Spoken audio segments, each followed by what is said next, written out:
joket mwandu nikech gimako sectors mopogore opogore gichiwo tije bende kadipo ni ng'anyo ma kama nitiere mospil kata oko mar Nairobi kaka ni Tumrol Kalau winjo kata ka gintiere Makueni e counties mamoko bende mopogore kata gi county ma Nairobi jogi kowuok keto e buko machal nade kata picha mane ma piny Kenya yudo nyaka sani picha Kenya osebedo marach kotenore kod kedo ratiro mag oganda.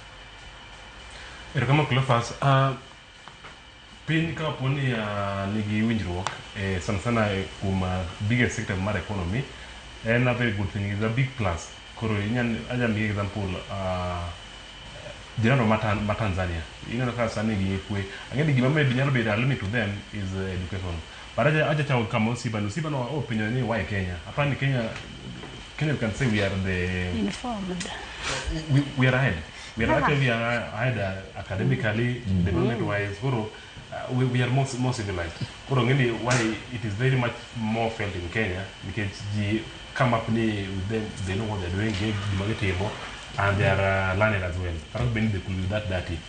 But all in all, manataka wacho kata meme ode ng'ato nyalo wuok by force wacho ni ani koro we need this by force. Things have to work in terms of order. Putting up the watch more quite more definitely you have to challenge in a very humble way, humble and understanding way.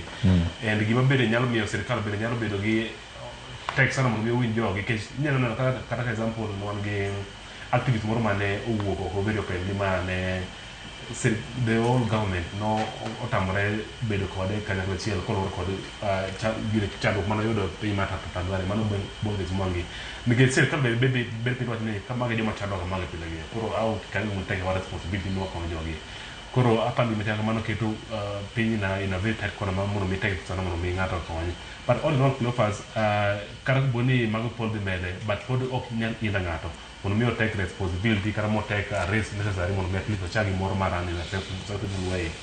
It is true we have a lot of unemployment opportunity. Tomorrow we will mana because of the why work we just go to the street mono Sirkal act will make them act things of tika managa karaka boni pinye momeuga. They also had a process, they also had a journey. Ndika managi so makoro things are very tough on their side and they had something to do with the revolution. 1921 mano mara king nyangi America.